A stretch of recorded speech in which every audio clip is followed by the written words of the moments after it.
Drone Lancet Rusia kembali beraksi pada fasilitas militer Ukraina di Zaporozhye. Kali ini, Lancet menghabisi stasiun radar S-300 Ukraina. Rekamannya ramai beredar di Telegram pada Kamis 15 Desember 2022. Dalam keterangan unggahan disebutkan, drone kamikaze Rusia Lancet menghancurkan stasiun radar S-300 Ukraina di wilayah Zaporozhye. Dengan hancurnya stasiun radar tersebut, militer Rusia menyebut Presiden Ukraina Zelensky mengalami kerugian besar-besaran di medan perang.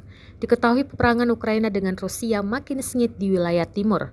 Zelensky pun meminta para pemimpin Barat menawarkan lebih banyak dukungan militer ke Ukraina karena negara itu terus mempertahankan diri dari serangan Rusia, terutama menjelang musim dingin.